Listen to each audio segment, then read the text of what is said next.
베드로후서 3장 1절에서 2절까지 말씀입니다.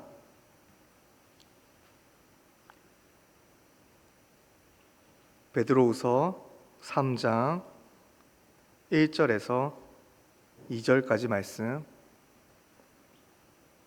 구절이 짧으므로 한 목소리로 함께 읽도록 하겠습니다. 사랑하는 자들아, 내가 이제 이 둘째 편지를 너희에게 쓰노니 이 두 편지로 너희의 진실한 마음을 일깨워 생각나게 하여 곧 거룩한 선지자들이 예언한 말씀과 주 대신 구주께서 너희의 사도들로 말미암아 명하신 것을 기억하게 하려 하노라. 아멘. 성도 여러분, 베드로후서 3장은 베드로 사도의 유언과도 같은 장입니다. 베드로는 자신의 죽음이 가까워지고 있음을 깨닫고, 그래서 이 편지의 특성은 새로운 이야기, 그러니까 베드로가 새로운 이야기를 전하려는 글이 아니라 이미 성도들이 받은 참된 진리를 끝까지 붙들게 하려는 권면이 담겨 있죠. 우리는 앞서서 거짓 교사들의 교묘한 활동들을 다루었습니다. 그 속에서 계속해서 사람들이 말합니다. 주님의 재림이 대체 어디 있느냐? 징조가 어디서 나타나고 있느냐? 예수님이 다시 오신다고 말씀하시지만 세상은 여전히 똑같지 않느냐? 라고 말하며 성도들의 마음을 흔들려 하고 있습니다. 이때 베드로는 거짓 교사들의 조롱에 맞서지 않고 이렇게 말합니다. 기억하라. 말씀을 기억하라. 여러분, 오늘 말씀을 통해 기억하다라는 동사가 저와 여러분의 마음에 새겨지고 행동으로 옮겨지는 역사가 있기를 소망합니다. 말씀으로 들어가 보겠습니다. 1절에 베드로가 편지를 쓴 이유를 확실하게 하고 있습니다. 성도들의 진실한 마음을 일깨우는 것이죠. 그렇다면 진실한 마음이 무엇인가요? 여기서 진실한은 섞이지 않은, 혼합되지 않은, 순수한이라는 뜻을 가지고 있습니다. 그러니까 세상의 논리와 섞이지 않는 마음, 자기 합리화로 왜곡되지 않은 마음, 죄와 타협하지 않은 마음이 바로 진실한 마음입니다. 여러분, 우리는 진리의 말씀을 듣습니다. 성령님이 우리의 귀를 열어주시죠. 그런데 문제는 말씀을 들으면서도 우리의 마음이 흐려지는 것입니다. 왜 그런 현상이 일어나죠? 마음에 다른 불순물들이 섞여 있기 때문입니다. 그렇기에 우리는 진실한 마음, 우리 안에 있는 진실한 마음을 일깨워야 합니다. 이미 알고 있는 것을 다시 깨우는 거죠. 여러분, 신앙의 위기는 우리가 전혀 모르는 무지에서 나오는 게 아니라 망각에서, 잊어버리는 망각에서 시작되는 것입니다. 듣고 받고 우리 마음속에 새긴 것을 잊어버리는 거죠. 그렇기에 우리의 영혼에는 알람이 필요합니다. 알람은 새로운 시간을 지정해 주는 게 아니라 이미 정해진 시간에 깨우는 역할을 하죠. 성령이 조명하시는 말씀은요, 우리 인생의 알람입니다. 이미 알고 있는 진리로 우리는 다시금 오뚜기처럼 일어나야 합니다. 그러므로 날마다 알람이 제대로 작동하기 위해 성령님을 간절히 붙듭시다. 요한복음 14장 26절에 이렇게 기록되어 있습니다.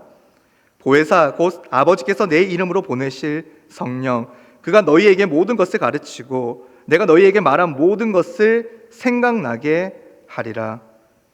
여러분, 성령님은 새로운 복음을 만들어내지 않으시고 이미 주신 말씀을 다시금 떠올리게 하십니다.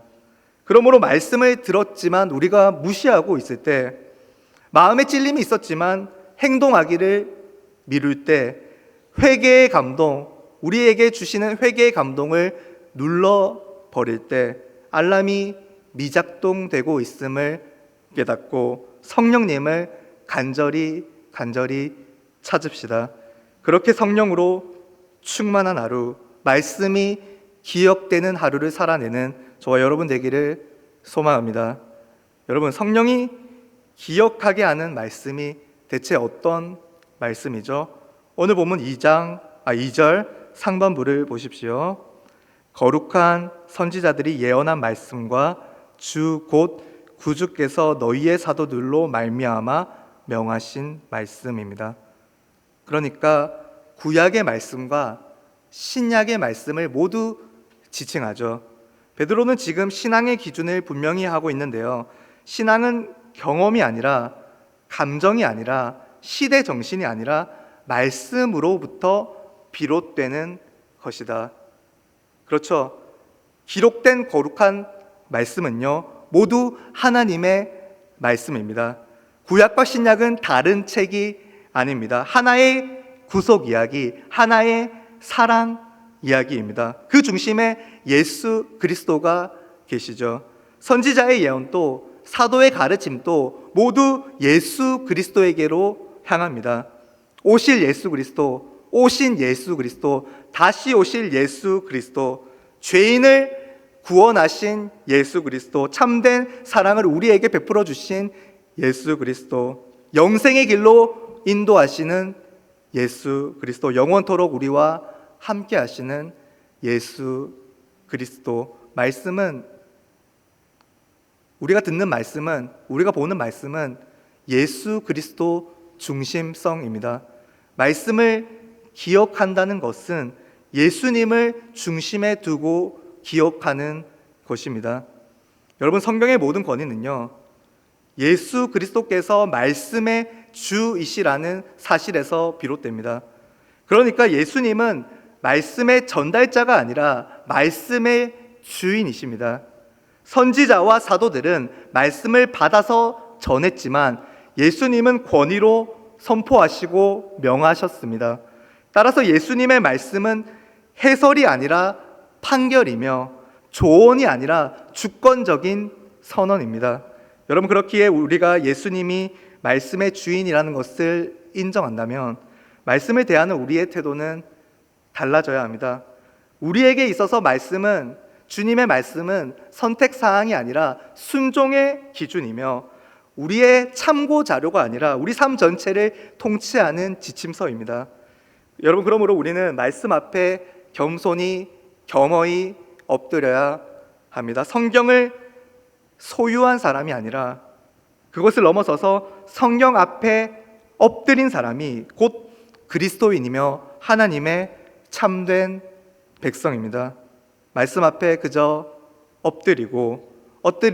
우리가 엎드림으로 우리의 전 인격을 곤두세워 말씀을 경청하고 기억하고 순종하는 저와 여러분 되시기를 간절히 소망합니다. 여러분, 다시 한번 강조하지만 우리는 말씀을 기억해야 합니다. 하나님의 말씀을 기억하라. 여기서 기억하라는 말은요, 단순한 암기가 아닙니다. 머릿속에 저장하는 것으로 끝이 아닙니다. 말씀이 삶을 지배하도록 붙드는 것입니다. 꽉 붙드는 것입니다. 여러분, 우리가 제대로 기억하지 않으면요, 기준이 흐려지고 분별력이 사라지고 결국 여러 사람들, 여러 문화의 각종 조롱들에 우리의 마음이 쉽게 흔들립니다. 거짓 교사들은요, 새로운 말을 우리에게 계속 전합니다. 이 세상의 문화는요, 자꾸 새로운 풍조, 새로운 문화들로, 새로운 쾌락으로 우리를 유혹합니다. 하지만 말씀에 붙들린 참된 성도들은요, 받은 말씀을 기억하고 말씀이 육신이 되고 말씀이 지혜가 되어서 말씀이 매 순간에 떠오르는, 우리 삶 속에서 매 순간에 떠오르는 삶을 살아갑니다.